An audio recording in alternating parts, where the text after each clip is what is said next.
Concluyó el Sínodo para la Amazonía. En el documento final, los obispos sinodales demandan dos cuestiones polémicas. La primera, la ordenación de sacerdotes casados. La segunda, la ordenación de mujeres diaconisas. Estas propuestas las va a retomar el Papa, es una pregunta en una futura exhortación. Las conclusiones del sínodo, aquí, en Sacro y Profano.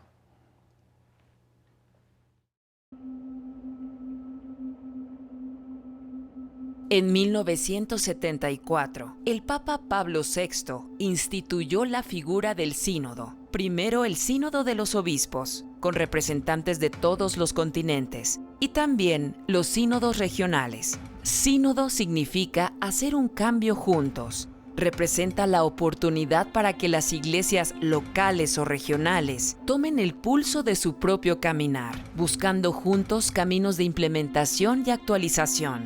Entre el 6 y el 27 de octubre se celebró en Roma el Sínodo para la Amazonía. Desde la apertura, el Papa Francisco marcó el tono crítico e innovador, declarando: Dios nos proteja de la avaricia de los nuevos colonialismos, el fuego provocado por intereses que destruyen, como el fuego que recientemente devastó la Amazonía. Eso no es el Evangelio. El fuego de Dios es calor que atrae y reúne a la unidad. Se alimenta de compartir, no de ganancias.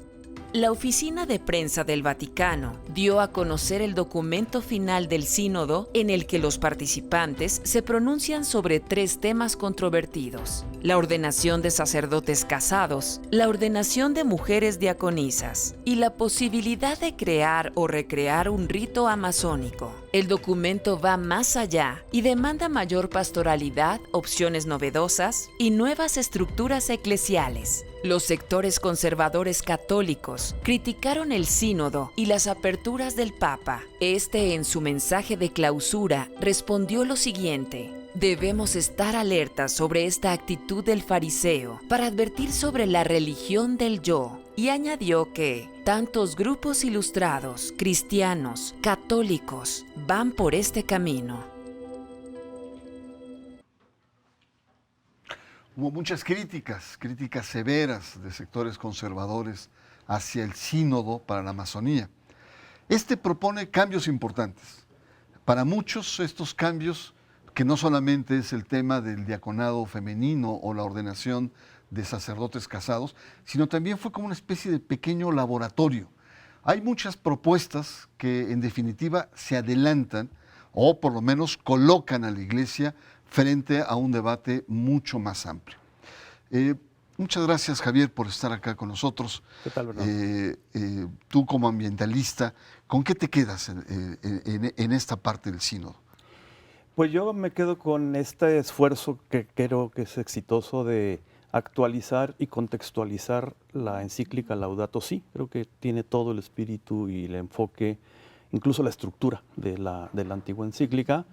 Y en ese sentido, retomar el tema de la degradación y el deterioro ambiental desde el código eclesial como el pecado ecológico, ¿no? Que es una afirmación muy fuerte e importante que pone por delante, incluso con una valoración ética de peso, ¿no? Y como contraparte de eso, la necesidad de una conversión ecológica, ¿no? Como que el tema ecológico, ambiental, en este contexto empieza a ser ya un tema común y familiar dentro del discurso católico y del discurso de los documentos de la Iglesia. Y al mismo tiempo creo que es importante el señalamiento que hace el sínodo sobre los actores del deterioro ecológico.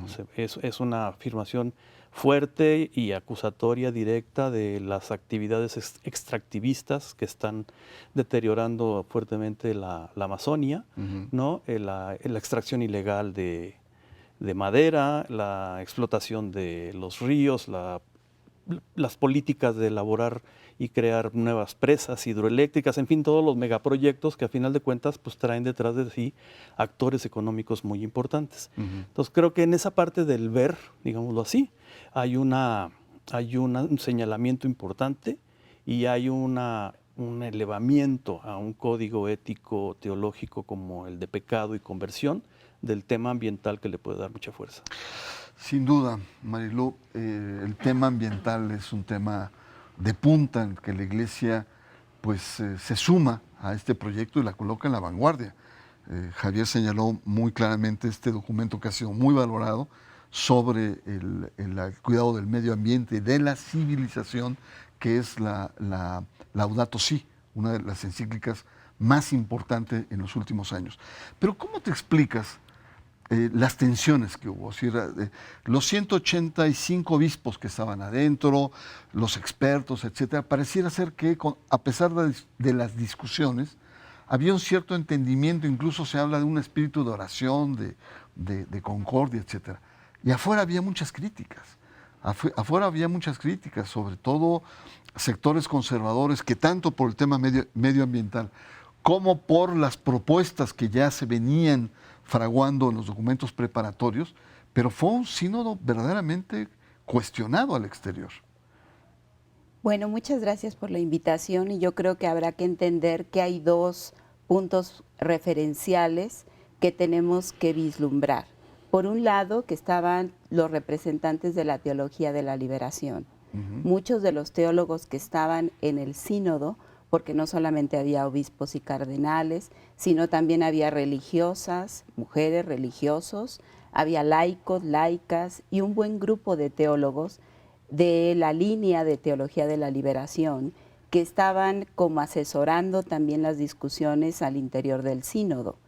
Y yo creo que este sínodo ve representado mucho de los anhelos de la teología de la liberación de los años 70, 80 y 90. Y que los grandes temas ahí postulados, que también se habla de una clara opción preferencial por los más pobres y ahora con rostros nuevos, como es el rostro de los migrantes, de las poblaciones indígenas, de los pueblos afros, crearon también una serie de expectativas al interior de la propia Iglesia. Es decir, quienes estábamos fuera del sínodo esperábamos grandes avances en la Iglesia. Un sector liberal que decía, bueno, vamos a ver si se van a ordenar las mujeres diaconisas, si va a haber ordenación de los ministros hombres casados, cuáles van a ser los avances. Y en esta expectativa también estaba el sector conservador que decía, bueno, esperamos que este sínodo no sea tan liberal, no sea tan progresista, y esto creó un conflicto a quienes estábamos fuera del sínodo, entre dos posturas, liberales y conservadores. Incluso muchos críticos ridiculizaron el sínodo, al Papa, con las plumas con las cuales otros decían, bueno, lo único que falta es que entren a San Pedro en canoa, ¿no? Es decir, con un dejo muy europeísta y también racista, de no entender una región tan importante del corazón de Sudamérica y de América Latina. Vamos a una pausa para retomar, vamos a tocar los temas probablemente más novedosos y también más polémicos, como son las ordenaciones hacia las diaconisas, que es un tema largo, y el tema también de la ordenación de los sacerdotes casados. Está usted en Sacro y Profano.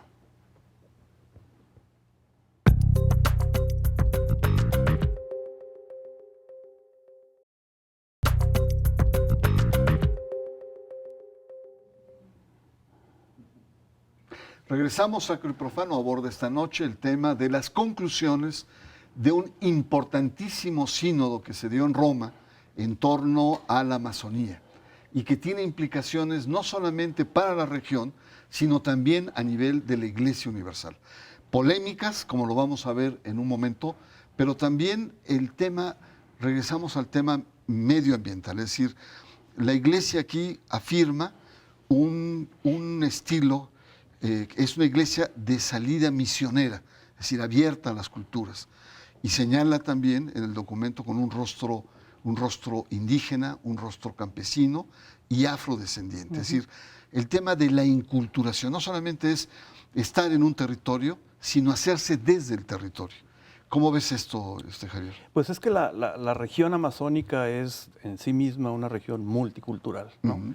Y en una exhortación o en una reflexión para ver cómo conservar, incidir en la conservación o cuando menos en detener el deterioro de esa región, es imprescindible considerar esta dimensión multicultural. La Amazonia no es solamente un gran bosque, una selva tropical la más importante del mundo, no es solo un gran reservorio de agua, sino es el territorio donde habitan millones de personas, millones de grupos indígenas, 3 autóctonos, millones de 3 millones indígenas. casi, y son más de 30 millones los que habitan en toda la cuenca amazónica. Entonces me parece un acierto, digamos, considerar este componente social y cultural dentro de una visión de trabajar y de exhortar a la conservación de la región amazónica.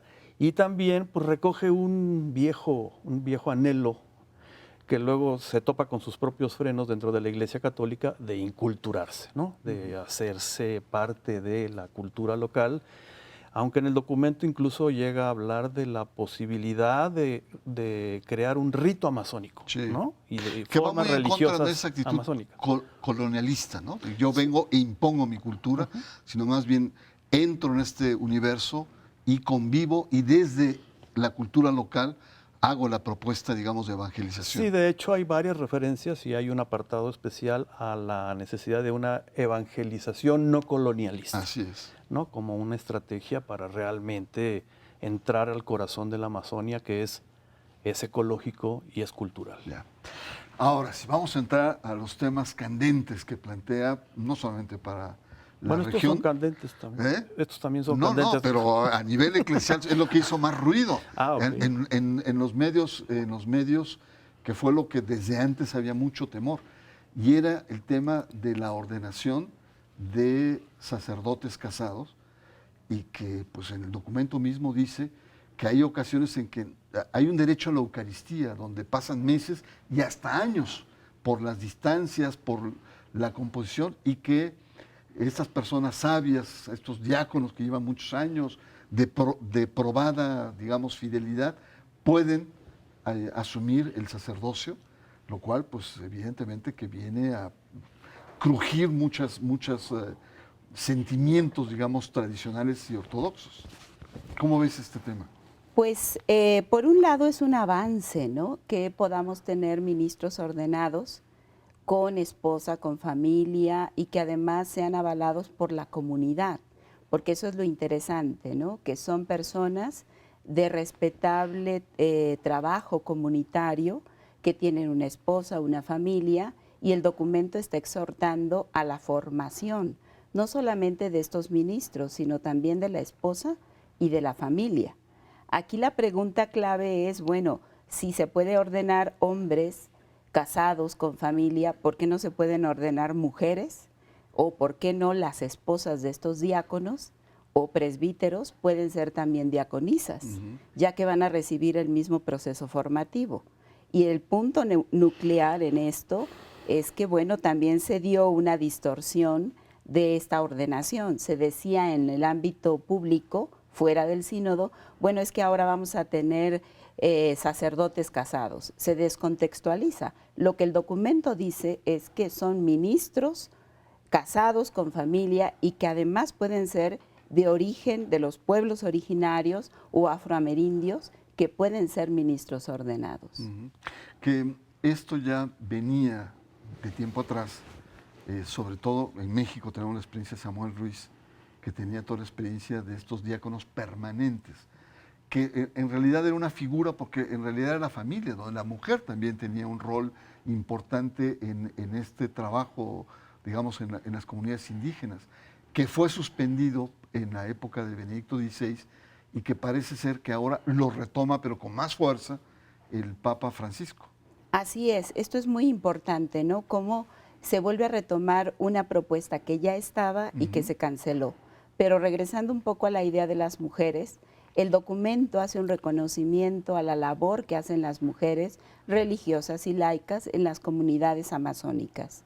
Pero parece que, como en los Óscares, nos siguen nominando, pero nunca nos dan el premio.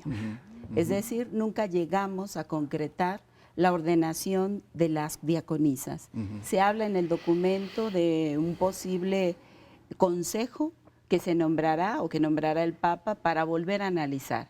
Me parece que ese es un tema ya viejo. Es decir, no es contundente el documento, dice, proponemos ordenar mujeres diaconisas. No. Lo sugiere, lo pone tenuamente, pero el Papa en su discurso final dijo, lo voy a retomar. Sí, lo va a retomar, pero no sabemos en calidad de qué lo va a retomar, Ajá. porque no hay claridad. Ajá. El problema aquí es un problema de poder, Sí. es un problema también de derechos, porque si las mujeres tenemos, el documento habla del derecho a los ministerios, pero entonces resulta que a la hora las mujeres no tenemos el pleno derecho del ministerio diaconal o sacerdotal dentro de la iglesia. Y esto siga siendo una deuda permanente de la Iglesia a las mujeres. Claro. No, y sobre todo cuando el mismo documento y la Iglesia reconoce que el peso pastoral evangélico está en las mujeres, en las religiosas que están ahí al pie del cañón, en zonas apartadas, olvidadas, creo que hasta olvidadas por Dios mismo, ¿no? Como es toda esta zona. Pero si me permites, vamos a regresar a cosas probablemente más importantes. Más mundanas. Para que no te sientas, mi querido Javier. Pero el documento también le declara la guerra a las empresas, ¿no? Estas que tú señalabas, sobre todo las extractivas de madera, de petróleo, de minerales, de agua, y en cierto sentido marca límites frente a ciertos gobiernos, como puede ser el de Bolsonaro, que estaba muy nervioso y que vimos anteriormente, que había declarado el peligro de este sínodo a la seguridad nacional brasileña. Claro. ¿No? Entonces, es un planteamiento muy, muy severo que hace la Iglesia. Sí, sí, el documento básicamente parte de valorar la región amazónica, esta región megadiversa, digamos en términos más ambientales, como un regalo de Dios y un bien común de toda la humanidad, afirmando ahí su importancia ecológica, no solamente en el territorio donde está situada, sino en el contexto del clima, de la dinámica ecológica global, ¿no? Y señala que hay actividades particulares como son los megaproyectos, sobre todo la actividad extractiva, ¿no? Depredadora, avariciosa, y es por donde va el calificativo de pecado esto, como la gran amenaza para la población y para la región ecológica, ¿no? Y ahí es donde se ponen nerviosos los dueños del dinero, ¿no? Y los representantes del mismo, como el presidente Bolsonaro, que en alguna ocasión mencionó que hasta que no esté habitada toda la Amazonia por ciudadanos brasileños, no vamos a terminar de considerar a la Amazonia brasileña como nuestra. O sea, lanzando la idea de que eso que está ahí como aparentemente prístino, es importante apropiárselo para que realmente sea brasileño en una lógica que ya sabemos cómo es, de desmonte, degradación, crecimiento de zonas agrícolas y ganaderas muy importantes, producción de granos para alimento animal, en fin, cosas que son ecológicamente absurdas y asesinas. Muy bien, pues muchas gracias. Como ven ustedes, tenemos un sínodo que tiene esta doble dinámica. Uno, toda esta dinámica de una ecología integral que tiene repercusiones políticas y sobre todo coloca a la Iglesia Católica en la vanguardia de uno de los temas probablemente de mayor sensibilidad mundial, como es el medio ambiente y la civilización. Pero al mismo tiempo temas internos.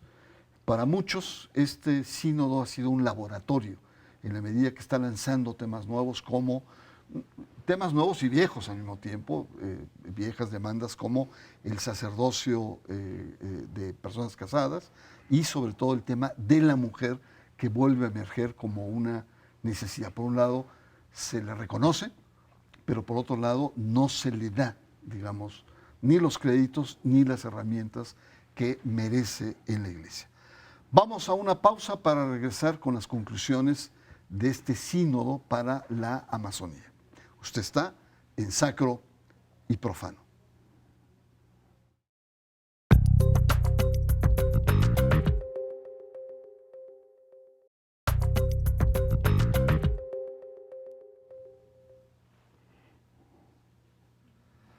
Llegamos al último bloque. Evidentemente estamos ante un hecho importante, central en la vida de la Iglesia, y es que ésta se abre a nuevos temas, pero también hacia el interior se pregunta estos acomodos sobre el rol del sacerdocio y principalmente el tema de la mujer. Como estamos llegando al final, me gustaría mucho, Javier, no solamente en plan de tu expertise, que es el tema ambiental, etcétera, sino también tú eres un gran conocedor de los temas de iglesia. ¿Cuáles serían tus reflexiones finales, sobre todo vinculando esto que es lo que llama el documento una ecología integral y la vida de la iglesia? Pues mira, yo esperaría que este sínodo y lo que resulte de él colabore a la detención del deterioro de la selva amazónica. Se ha perdido casi el 20% en los últimos 40 años de su extensión original, y creo que el trabajo eclesial, y tal como está formulado en el sínodo, puede ser un baluarte para revertir este proceso. Y yo en particular creería que dos cosas son importantes: el tema de la inculturación y de retomar las identidades, los imaginarios, las tradiciones y los dioses que existen ahí, y el tema de la mujer como protagonista, no solo dentro del quehacer de la iglesia, sino la mujer como protagonista de generar nuevas formas de vida, nuevas formas de consumo que tienen que ver con la ecología integral y que pueden justamente desde su identidad de género y de su espíritu de género ser una colaboración, yo esperaría, mucho mejor que la que ha tenido el protagonismo masculino en esa región.